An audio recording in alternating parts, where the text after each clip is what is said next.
আজ আবার অনেকদিন পর সকাল সকাল ঘুম থেকে উঠে গেছি, কারণ আজকে যেতে হবে কাজে। হ্যাঁ, আমি রেগুলার কাজে যাওয়া হয়, মানে সেটা বাইরে বাইরে যাচ্ছি, অফিসে আর যাওয়া হচ্ছিল না। তো আজকে যাব অফিসে। যখন রেগুলার কোনো কাজ চলে তখন সেটা একটা অভ্যাস হয়ে যায়। আজকে অনেকদিন পর যেহেতু কাজে যাচ্ছি, তো সেই অভ্যাসটা কোথাও যেন চলে গেছে। যাই হোক, প্রথমে তো জলটা খেয়ে নিলাম, মানে আমার এক একদিন সকালে এক এক রকম জল থাকে। তো তারপরে আমি ছোলা মুগ ভেজানো ছিল, সেটা খেয়ে নিলাম। তারপরে চলে গেলাম রান্নাঘরে রান্না করতে। সকাল থেকে মা সবকিছু কেটে গুছিয়ে রেখে দিয়েছিল, ভাতও করা হয়ে গেছিল। আমি যেটা শুধুমাত্র করব সেটা হলো পালং শাক। তো পালং শাকটা ফার্স্টেই বসিয়ে নিলাম, তারপরে আবারও রান্না আছে, তাই পেঁয়াজ আর রসুনটা কেটে নিচ্ছি, কারণ ডাল করব। এদিকে দেখো, পেঁয়াজ রসুন কাটতে কাটতে আমার পালং শাকটা রান্না হয়ে গেছে, তো আমার জন্য আলাদাভাবে তুলে নেওয়া হয়েছে।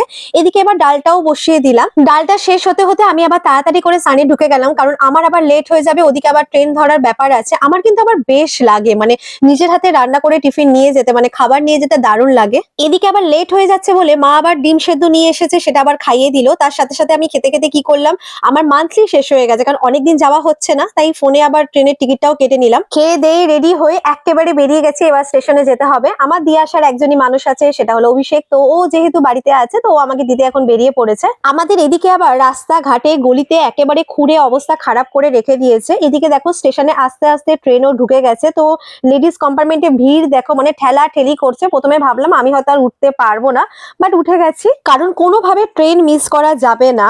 কারণ ট্রেন মিস করলে আমার আবার অফিসে যাওয়ার সময়টা লেট হয়ে যাবে। তবে এখন অব্দি রেকর্ড আছে, আমি যে ট্রেন ধরবো বলে বাড়ি থেকে বেরিয়েছি, সেই ট্রেনটা আমি ধরেছি। তারপর বেশ কিছুক্ষণ যাওয়ার পর আবার বসার জায়গাও আমি পেয়ে গেছিলাম। এদিকে দেখো, আবার ঠেলাঠেলি করে লোক নামছে, আবার তাড়াতাড়ি তাড়াতাড়ি করে লোক আবার উঠছে। কিছু করার নেই, অফিস টাইম যেহেতু সবারই তাড়া আছে, তাই সবাই তাড়াহুড়ো করতেই থাকে, সকালবেলা দৌড়াতেই থাকে। এদিকে দেখো, শিয়ালদাতে আমার ট্রেন ঢুকে গেছে। আমি যেহেতু যাব দমদমে, তো আমার ট্রেন কিছুটা হলেও লেট করেছে। তো কিছু করার নেই, এবার আমাকে আবার যেতে হবে নর্থের দিকে। ওইদিকে গিয়ে আবার ট্রেন ধরতে হবে। এখন বাজে 11টা 18। নর্থের দিকে তো চলে এসেছি, 1 নম্বরে ট্রেন দিয়েছে, এদিকেও আবার ট্রেন লেট আছে। যাই হোক, আমি আবার এটা নতুন দেখছি যে 1 নম্বরে এদিকে আবার কি খুলে দিয়েছে, টিকিট কাউন্টারও নতুন হয়ে গেছে। এখন বাজে 11টা 32, তো 11টা 35 ট্রেনটা এখন সবে ঢুকছে, সেটাও আবার লেট করে ঢুকছে। আমি বাড়ি থেকে ঠিকঠাক সময় বেরোলেও আমার ট্রেন প্রচুর লেট করেছে। তো তাই জন্য আমি অলরেডি এখন প্রচুর লেট হয়ে গেছে, কারণ আমার অফিসে ঢোকার সময় ছিল 11টা 40।